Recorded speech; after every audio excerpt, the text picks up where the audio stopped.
మహిళలను ఆర్థికంగా వృద్ధిలోకి తీసుకొచ్చేందుకు ప్రభుత్వం కృషి చేస్తోందని ఉప ముఖ్యమంత్రి భట్టి విక్రమార్క అన్నారు.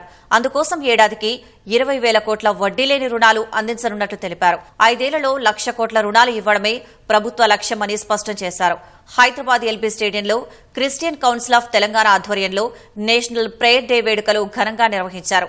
ఈ వేడుకలకు ఉప ముఖ్యమంత్రి భట్టి విక్రమార్క, పంచాయతీరాజ్ శాఖ మంత్రి సీతక్క, పీసీసీ అధ్యక్షుడు మహేష్ కుమార్ గౌడ్ ముఖ్య అతిథులుగా హాజరయ్యారు. రాష్ట్ర నలుమూల నుంచి భారీ సంఖ్యలో క్రైస్తవులు ఈ వేడుకలకు తరలివచ్చారు. దేశంలో కుల మత విద్వేషాలు పెరిగిపోయాయని, ప్రజలే లౌకిక రాజ్యాంగ స్ఫూర్తిని కాపాడాలని మంత్రి సీతక్క పిలుపునిచ్చారు.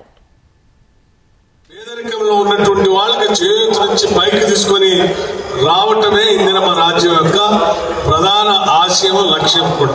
మీరందరూ ఆశించినట్టు ఈ ప్రభుత్వం ప్రజల సంక్షేమం కోసమే కట్టుబడి పనిచేస్తుందని కూడా మీ అందరికీ నేను ఈ సమావేశం మీద నుంచి స్పష్టంగా చెప్పదలుచుకున్నాను. విద్యకి, వైద్యానికి అత్యంత ప్రాధాన్యత ఇస్తూ పేద బడుగు బలహీన వర్గాలకు సంబంధించిన విద్యార్థులందరికీ కూడా ఇంటర్నేషనల్ స్టాండర్డ్స్ లో ఇంటిగ్రేటెడ్ రెసిడెన్షియల్ స్కూల్స్ కడుతూ ముందుకు పోతా ఉన్నాం.